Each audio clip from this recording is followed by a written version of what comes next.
so I could get lost in fields.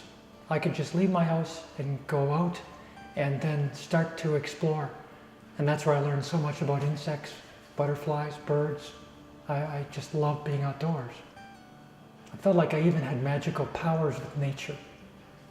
I could go, next door neighbor had this flower garden. And I could go to the flower garden and often there would be a hummingbird or 2 or 3 there. And there were days where I could literally I could talk to them. And I was 5 or 6 years old, I could put my finger out and one of them would literally land in my finger. It felt like that isn't stuff that happens to normal people. So I felt a special connection with nature. So when you start to get it through your head that you're sinful, and then you also listen to grown-ups making fun of gay people or transgender people. When I was a child, I thought I was a Cocker Spaniel. And there's a point where we have these fantasies where we think we're Superman, where we can fly, where we're the cat. It's a great note. You know, this is childhood, and this is why this is particularly troubling. And a transgender woman says she was kicked out of a Tempe bar. Let's bring it back to that earlier headline. Now, what is a transgender woman? Yes. What does that even mean now? Okay. Can you break I thought It means she used to be a guy. but now it's a woman. Okay. This is So weird. Are you just saying a woman? I can't even keep up anymore. Now, I wish someone had told me when I was in high school that I could have felt like a woman when it came time to take showers in PE. I'm pretty sure I would have found my feminine side and said, Coach, I think I'd rather shower with the girls today. My Huckabee, everybody.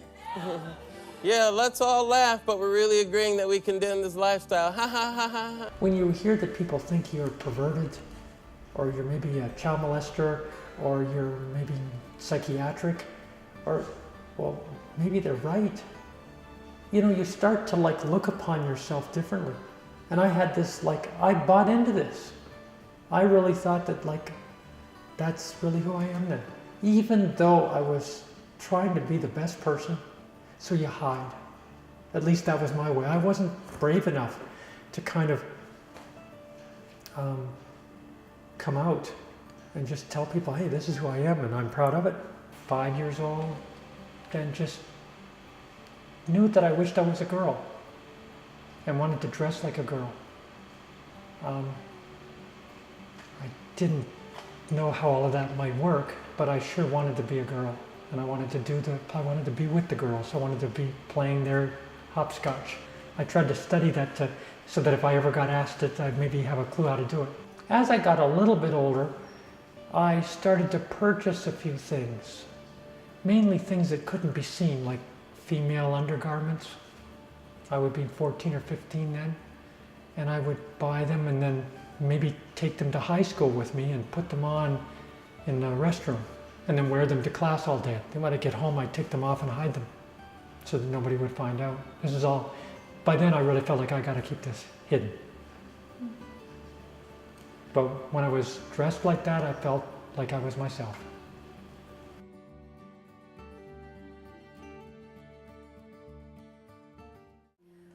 We met in a family practice downtown at St. Joseph's Hospital. I was a new nurse practitioner. It was 1995. While I was still married, albeit unhappily, that's when I met Lucy. At the time, of course, Bobby was Bob, and I just loved how he reacted to patients, how he dealt with patient issues, how kind he was to me. The patients adored him. And he was so smart and practical, and I just thought, this is unbelievable. I was newly divorced. I was just starting out again on my own, bought a little condo. I wasn't looking to get involved with anyone, and it was just like, oh my God, here's this person that I'm going to be with forever. And it didn't take long to realize that, at least for me. I thought I married a man that was like every other man I'd ever met, you know, more sensitive, more caring, which I liked, but I had no clue. We were at a party. It was a fancy party in Scottsdale, and I put my arm around the back of Bob, and he had a bra on, and I was like, oh my gosh. My first thought was, that's really kinky. and no clue, you know. So I thought, this is going to be wild. You know, and we weren't even married yet. We had recently gotten engaged. This is probably a month after we were engaged. And so we went home and had wild sex, and it was like unbelievable. And I thought, this is going to be a lot of fun, this marriage. And then it just kind of progressed from there. I think she loved just the way I looked. She liked my body. I was pretty fit. She liked that slim, fit, male body. She liked my graying at the temples, my receding hairline. It did not sit well with her to watch my body kind of change. And that's when I think she had to search her soul to really know whether she wanted to stick around. It was horrible. It was absolutely horrible. I felt so unprepared. As much as I read about it, I didn't understand it. There was nothing in my own life that was so wrong that I had to turn everything upside down to fix. So I kept trying to say, well, you know, gosh, I wish I was taller. I wish I was thinner. I wish I was prettier. You know, deal with it. You know, get over it, Bob.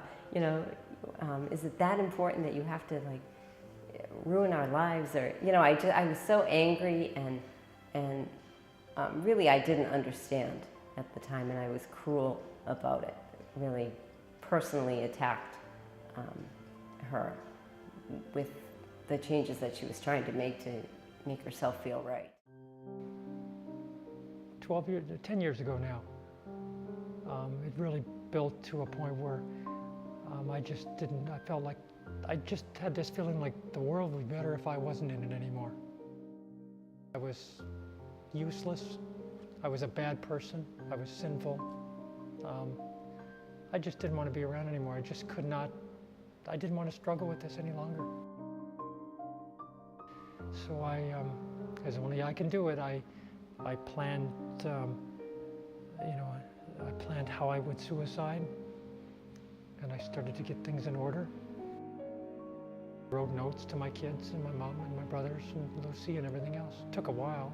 It wasn't like a one-day project. It took me a few weeks to write very, very careful, thoughtful notes about what I was going to do. And then I finally had them all done. It was kind of a relief. I had them done. And I kept adding one to the next, and I hid them all in my briefcase. And then I knew that the day was going to come fairly quickly where that was going to be the day. And so I went to play my last round of golf at Papago Golf Course. And I came home, and it was like I came home to like my whole world was turned upside down. I had a very tearful round playing that day because I knew that like I was just putting the I's and crossing the T's in my life. But when I came home, everything was upside down because Lucy sensed something was wrong with me, as only a wife can. And she started snooping around. Snooping led to her getting into my briefcase and then finding all those damn letters. She started tearing them open and reading some of them, and then realized what was about to happen. And when I got home, all hell broke loose. She called her family doc, and I was in a psychiatrist's office the next day, and she stuck to me like glue. And then that was probably one of the defining moments, though, in me finally deciding I have to do something about the unhappiness that I live with every day. Even right up to the day of my surgery, my gender reassignment surgery, she was really not on board at all. But of course, I could see the barn. I mean, I was like hell-bent for like, I'm finally going to get myself fixed here. I'm finally going to get rid of the parts I can't stand. I'm going to be okay now. So I was going to get this procedure done and start living as Bobbi, with or without her. I just was at that point. So I went and got my suitcase and drove off the night before my surgery, and she was not there. And I stayed in a hotel near the hospital here in Scottsdale, and then went the next morning. Wasn't talking with her. Checked myself in, there by myself, and then got wheeled to the operating room and woke up, and she's not there still.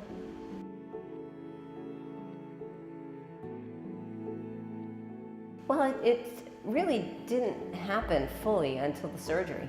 I mean, I'm a very practical person, so I didn't go to the surgery because I still wasn't there yet. I just didn't feel that my presence there would be helpful. I was spending a lot of time crying and just pathetic. I really had a lot of self-pity at the time, feeling my life is over, our lives are over. I didn't know if we'd stay together, what we'd do with the house and all the animals we have.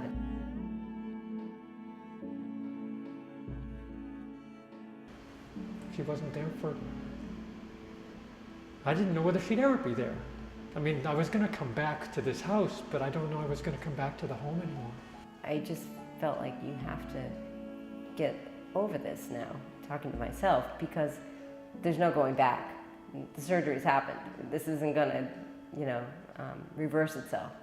And so I either had to get on board or decide to move on. And so I decided to get on board because really the relationship that Bobbi and I have is unbelievable.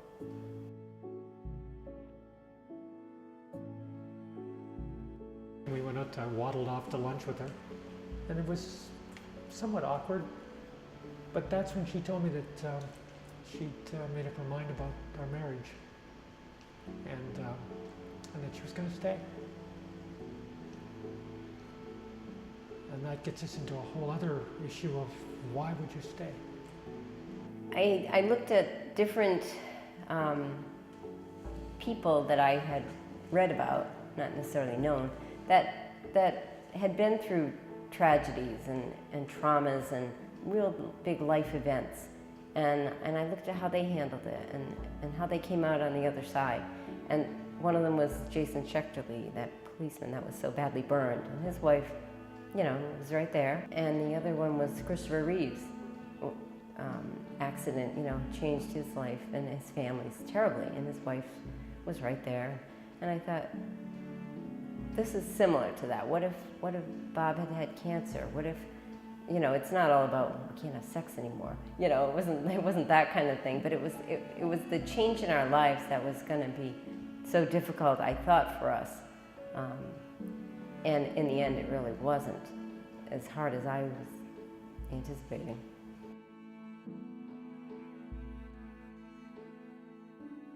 Never had a better friend. Could talk about anything.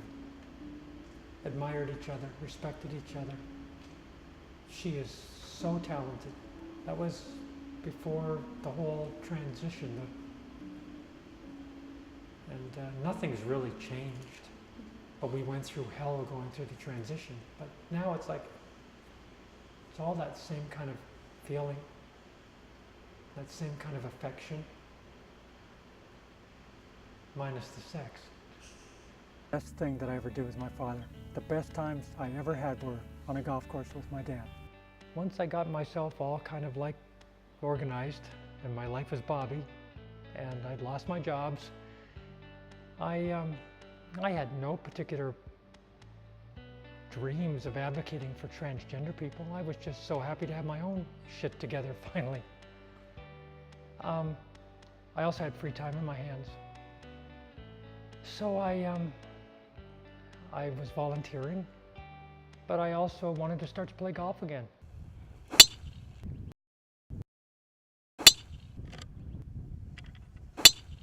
I tried to play at a very high amateur level. And I played in the state championship. I played in the city championship. I won the city championship. That was my first tournament out. There were complaints about me competing against women. Even though they were younger than me, they might have been in their 40s or 50s. I was in my 60s. But there were still complaints because they still, I think, looked upon me as having an unfair advantage because I lived most of my life as a guy. So I had superior strength, superior length, and they didn't think it was fair. And frankly, I'm not too sure I did either. So I ended up handicapping myself, so to speak. I decided that I was going to try to play against really elite players where I wouldn't feel I had any kind of an advantage. And that's when I joined the Cactus Tour. That's a professional women's tour. And a lot of the players on that, they have aspirations of being on the LPGA Tour. And they're all 18, 20, 25, they're fit. For them, it's just golf, golf, golf. This is going to be their career. So I felt like I had no advantage against that kind of field. Now there were new complaints on the Cactus Tour. I think the quote was, "There's a fag playing on the Cactus Tour against young ladies. And this shouldn't be allowed, and someone should investigate it." And the Arizona Republic picked up that story. And that started a whole firestorm of media interviews where they wanted to seek me out to find out what was going on. But never did I run into any resistance from the players. They thought I was too old to be playing with them, or they thought I had an unfair advantage. Frankly, they had the unfair advantage. They're way younger and way more fit, and they're better players. So I did go and I did try to get on the LPGA Tour. And I had to get permission to play from the LPGA. And they recently adopted a new gender policy for a potential transgender player that might come along. And I think, to my knowledge, I was the first they ever put through their policy. As part of their policy, they wanted proof that it actually had gender reassignment surgery and that I was at least 2 years out from that surgery. They also wanted to make sure that I was taking hormones and that my testosterone and estrogen levels were in a typical genetic female range. I think that was their way of kind of feeling like, okay, the playing field's even. I think it was fine. I complied. They approved me. Then I went to play. But it's pretty crude way of assessing whether it's a level playing field or not. To be frank, I don't know that, I really feel that my surgery and the hormones I've taken for years now, they haven't diminished me physically. I didn't feel like within a few months, oh my gosh, I'm so weak now, I can't lift anything, I'm hitting the ball way shorter. I was always one of the longer players amongst my male buddies, and I'm still the longest player against my male buddies. It's not like they all passed me because now I was on female hormones and I was really diminished. So I don't know that it really accomplished. I think the thing that diminished me against the field was just my age. That was the thing that made it a really even playing field. So even though I thought my physical game was pretty well prepared, I don't know that I was really that prepared emotionally, psychologically, to really play at that level. And could I have done it when I was younger? Well, I'll probably take that to my grave. I'll always kind of think that, yeah, I could have been there, I could have done it, But at my age now, it was disappointing, but it wasn't a surprise. But what an experience. And the people I've met, and the people that I've inspired just by trying at my age. And it's not like I think I inspired people. I've got boxes full of emails and letters and of people that I've had an impact on. Not just around transgender issues, but around just, gosh, you're never too old, really, are you? Like, if you've got a dream, then just get off your butt and let's go try. It takes courage to do that. All the media attention led to me being discovered by the Human Rights Campaign. They're the largest civil rights organization devoted to LGBT rights in the country. But they discovered me, and then they wanted to give me their 2015 Individual Award for all the work I was doing. So I accepted the award. It was an enormous moment in my life to stand up on the stage with 900 people, give an acceptance speech. And there's no guarantee that you can put yourself back together. So here's my advice, my physician advice. You've got to take a big breath. You've got to summon all the courage that you have. And then you've got to sit down with your very best friend and tell them who you really are. And the more I thought about things and the more I was around individuals like this, the more I started to realize what difficulties there were especially in the transgender community, especially the young people. And then that old compassionate side of me came out. I'm a fixer, I'm a caregiver. And all of a sudden it just started in me. Just this need to, like, I have to make a difference. I got my own stuff solved now, for the most part, but I've got to help others now. You get the feedback from people you don't even know who tell you, you've made a tremendous difference in our family's life because you spoke up. So it's like story after story after story after story of my story has made a huge impact. It's changed hearts and minds. And so I just can't do enough now. I mean, I'm pretty energized over this issue. My heart and soul is in this now. And we went to something called Lobby Day, where they had arranged, the HRC, Human Rights Campaign, had arranged meetings for me to attend with senators and congressmen. And it was an amazing experience. And I got through the day really well. And in telling my story, I mean, I would tear up a little even there. But the aides, or the people that I were, they would tear up too. A lot of them would admit that they've never even met a real live transgender person. They've seen Caitlyn Jenner on TV. They've heard of Laverne Cox. They've heard of Chaz Bono. They've never really met somebody. So it was emotional for them too. So it was quite the day. I'm so proud of her because she's really developed. It's like watching a flower open or a butterfly come out of a cocoon. You know, she's just become confident and poised and polished and become a better public speaker. And she's always had the interest in others, but now she's able to translate it so beautifully. And other people are recognizing it, which is nice to see. I just sit back and watch, and I'm so proud of her. When you're a transgender person, you're going to have to also face the fact that you can get stared at. If you're young, you are going to get bullied and harassed and made fun of. You will be ostracized or marginalized. If you're a young transgender person, you may end up just finding it so intolerable in school you want to quit.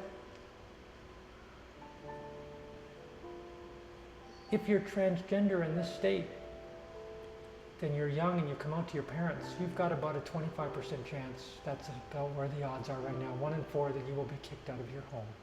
And a lot of the homeless now in the streets of Phoenix, Metro Phoenix, are LGBT youth. And if you, a lot contemplate suicide. This is a really tough thing, and a great number actually try to do themselves in. If you're under 20 and you're transgender, you are attempting suicide at the rate of about 40-some-odd%, as opposed to about 4% for the general population that age. If you don't suicide, and I hope that you don't, you might end up on the streets. Then you're going to do all the things you have to do when you're on the streets to survive.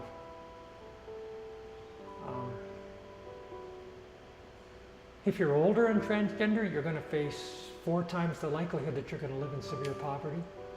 You're going to likely lose a job or 2. Your relationships with your family are not going to all be unlucky. It took a lot of work though, but I'm lucky, but a lot are not going to. Their relationships or their marriages or whatever will not survive the transition. So there's just so many obstacles still. A lot of discrimination, a lot of prejudice, and so that's part of why I'm energized to do what I'm doing.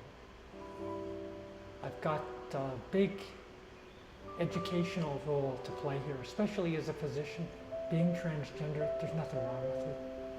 And it's not a flaw, and it's not a sin. It's not a choice you had.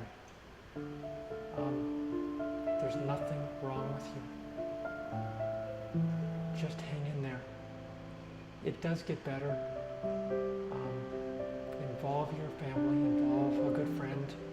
Don't try to carry the weight of being transgender all on your own shoulders quietly. But there really is a way, and I'm a perfect example of how there really is a way, and there is a future, and there's a great life. So you just have to kind of like, one day at a time, stand up and be proud, and keep on trucking.